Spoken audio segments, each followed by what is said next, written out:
बातमी आहे, केंद्र सरकारकडून अखेर पद्म पुरस्कार जाहीर झालेले आहेत। विलास डांगरे यांना पद्मश्री पुरस्कार जाहीर झालाय। विलास डांगरे हे होमिओपॅथी चिकित्सक आहेत। भैरव सिंग चौहान यांना देखील पद्मश्री पुरस्कार जाहीर करण्यात आलेला आहे, तर मारुती चितमपल्ली यांना देखील पद्मश्री पुरस्कार जाहीर झालाय। अरण्य ऋषी मारुती चितमपल्ली यांना हा पुरस्कार जाहीर झालेला आहे। भैरव सिंग चौहान यांना देखील पद्मश्री पुरस्काराची घोषणा करण्यात आली आहे। अधिक माहिती घेऊया, आमचे प्रतिनिधी सोमेश कोलगे सध्या आपल्या सोबत आहेत।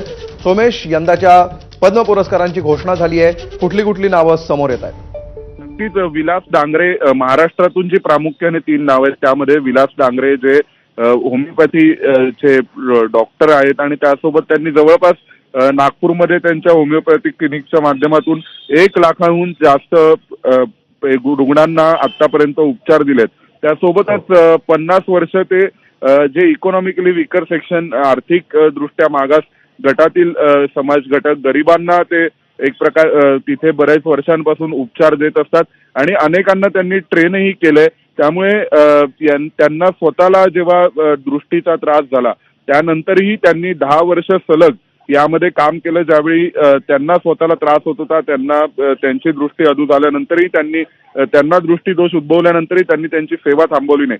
त्यानंतर जे दुसरं प्रमुख नाव आहे चैत्राम देवचंद पवार, वनबंधू म्हणून त्यांना हा पुरस्कार जाहीर करण्यात आलेला आहे। जवळपास 400 हेक्टर फॉरेस्ट वन क्षेत्र वाढवण्यामध्ये त्यांनी प्रमुख भूमिका बजावली आणि स्वतः व्यक्तिशः त्यांनी 5000 पेहून जास्त झाडं लावलेली आहेत। त्यासोबतच 458 छोटी तळी, 40 मेजर मोठ्या प्रमाणावरची मोठी तळी आणि जवळपास एकूण जे भूजल पातळी आपण ज्याला म्हणतो ती वाढवण्यामध्ये सुद्धा त्यांनी खूप मोठ्या प्रमाणावर भूमिका बजावली। 8 एंडेंजर्ड ॲनिमल स्पीसीज आहेत आणि 48 वेगवेगळ्या पक्ष्यांच्या प्रजाती यासह जवळपास 435 झाडांच्या आणि वेगवेगळ्या रोपांच्या प्रजाती प्रिझर्व करण्यामध्ये चैत्राम देवचंद पवार यांची मोठी भूमिका होती आणि त्यांचं हे कॉन्ट्रीब्युशन पर्यावरणासाठीचं लक्षात घेता वयाच्या 57व्या वर्षी त्यांना